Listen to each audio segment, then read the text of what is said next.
नमस्कार, प्रणाम। उम्मीद है कि आप सब अच्छे होंगे और बिना स्किप किए हुए पूरा वीडियो को अवश्य देखेंगे। मैं अंकित सर एक बार फिर से नए वीडियो में आप सबका स्वागत करते हैं। आज का जो वीडियो है वह है रेलवे ग्रुप डी फॉर्म भरने से पहले ये सभी डॉक्यूमेंट्स अपने पास रखें। आज जो हम चर्चा करेंगे वह रेलवे ग्रुप डी में फॉर्म भरते वक्त जो है कौन कौन सा डॉक्यूमेंट्स लगेगा उसके बारे में। आइए, जैसा कि हम टाइप करके पहले से रख लिए हैं, आप स्क्रीन में देख भी रहे होंगे। पहला आपका है आधार कार्ड, दूसरा फ़ोन नंबर, तीसरा जीमेल या email ID, bank account, 10th का सर्टिफिकेट नंबर, ओबीसी या SC/ST सर्टिफिकेट नंबर, EWS। आइए, इसके अलावा कुछ और भी है, लेकिन पहले इन सभी के बारे में हम थोड़ा सा विस्तृत जानकारी दे रहे हैं। ठीक है, आइए, आपको जो है पहला डॉक्यूमेंट्स में क्या रखना है, तो आपको रखना है आधार कार्ड। वह आधार कार्ड रखना है जिसमें आपका OTP आता हो। ठीक है, OTP आपके पास जब आधार कार्ड वेरिफिकेशन के लिए जाएगा तो वह होना चाहिए, आना चाहिए। दूसरा आपका जो डॉक्यूमेंट्स है वह है फ़ोन नंबर। फ़ोन नंबर भी आपका ऐसा होना चाहिए जिसमें आपका OTP आता हो। ठीक है, तीसरा जो आपका है जीमेल या ईमेल आईडी। जीमेल या ईमेल आईडी अपना ही आप जो है फॉर्म जब भरिएगा तो दीजिएगा। ठीक है, चौथा आपका है बैंक अकाउंट, बहुत महत्वपूर्ण है। बैंक अकाउंट जो है आप अपना ही दीजिएगा, न कि आप साइबर वाले का। जहाँ फॉर्म भरवाइएगा साइबर कैफे में जो है उसका अकाउंट नंबर नहीं देना है। अगर उसका अकाउंट नंबर दीजिएगा तो जो 400 रुपये या 200 रुपये जो है वापस होना है, वह वापस जो है साइबर कैफ़े वाले के अकाउंट में ही चला जाएगा। तो यह पैसा जो है, ये पैसा 400 या 200 रुपये जो है आपके अकाउंट में आए, इसलिए आप बैंक अकाउंट अपना ही डिटेल्स दीजिएगा। 5 नंबर जो आपका है डॉक्यूमेंट्स वह 10th का सर्टिफिकेट।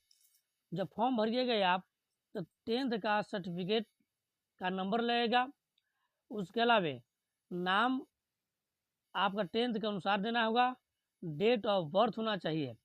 और साथ साथ इस बात को भी आप ध्यान रखिएगा कि जब फॉर्म भरिएगा तो 10th का सर्टिफिकेट और आधार, 10th का सर्टिफिकेट और आधार में दोनों में डेट ऑफ बर्थ और नाम सही दोनों मैच कर रहा है कि नहीं, ये जरूर देख लीजिएगा आप। आइए, अब जो है हम लोग देखते हैं 6 नंबर में। 6 नंबर आपका है OBC SC/ST का सर्टिफिकेट नंबर। ठीक है, अगर आप OBC का है, OBC में आप बिलोंग करते हैं, OBC में, तो आपको जो है कम से कम या पुराना अगर आपके पास है तो 1 वर्ष पुराना ही जो है होना चाहिए OBC सर्टिफिकेट। वो भी किससे, तो SDO के से होना चाहिए संलिग्न, या फिर आपका सेंट्रल का होना चाहिए। कहाँ से होना चाहिए, सेंट्रल से होना चाहिए। जबकि अगर आप SC/ST से बिलोंग करते हैं तो आपका अगर SDO से भी अगर आपके पास है सर्टिफिकेट तो भी आपका काम चलेगा यहाँ। अब आइए नेक्स्ट और 7 नंबर। 7 नंबर जो आपका है वह है EWS। EWS ये भी आपका 1 साल कम से कम पुराना होना चाहिए। लेटेस्ट आपके पास है तो चलेगा, लेकिन पुराना में कम से कम 1 वर्ष का ही होना चाहिए। ठीक है, आइए अगला डॉक्यूमेंट्स क्या क्या है उसके बारे में जानते हैं। 7 नंबर में आपका जो है फ़ोटो बहुत महत्वपूर्ण है। आपका फ़ोटो जो होना चाहिए वह है आपका बैकग्राउंड वाइट में होना चाहिए। फ़ोटो जो होना चाहिए वो कैसा होना चाहिए, बैकग्राउंड वाइट में। और वह भी फ़ोटो होना चाहिए तो किस में होना चाहिए, तो कलर में होना चाहिए। ठीक है, फ़ोटो किस में होना चाहिए, तो कलर में होना चाहिए। और इसके बाद आपका जो है 8 नंबर पॉइंट आप ध्यान रखेंगे, ये सिग्नेचर है। क्या है, सिग्नेचर। कभी कभी विद्यार्थी लोग करते क्या है कि सिग्नेचर जो है सभी स्मॉल में लिख देते हैं, जबकि सिग्नेचर जैसे हम अभी स्मॉल लिखे हुए हैं उसी प्रकार से सिग्नेचर, यानी सबसे पहले जो है आपका कैपिटल लेटर में आपको लिखना है, उसके बाद आप स्मॉल में दे सकते हैं।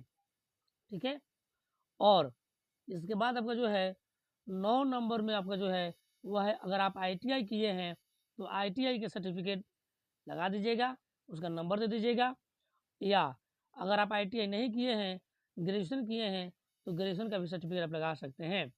और अगर कहीं आप अप्रेंटिस किए हैं, 10th नंबर आप देख रहे होंगे अप्रेंटिस, अगर अप्रेंटिस किए हैं तो अप्रेंटिस का सर्टिफिकेट भी आप लगा सकते हैं। यहाँ इस बात को भी आप ध्यान में रखेंगे कि यह जो वैकेंसी है वह 10th पास पर ही है। आप 10th पास पर ही, यानी 10th का सर्टिफिकेट जो है बहुत महत्वपूर्ण रखता है। एक बात और आप सबसे हम बोलना चाहेंगे कि RCP यानी जो है आपका रंजन कंपटीशन पॉइंट चैनल पर जो है आपको मैथ और रीजनिंग का जो है प्रीवियस ईयर का क्वेश्चन और आने वाले प्रश्न, दोनों ही प्रश्न आपको मिलेगा। ज़रूर जो है आप इस चैनल को प्यार दीजिए और इस चैनल को आप ज़रूर देखिए, आपको जो है कहीं ना कहीं आपको रेलवे के एग्ज़ाम में फ़ायदा मिलेगा। उम्मीद करते हैं कि आपको जो है जानकारी अच्छा लगा हो।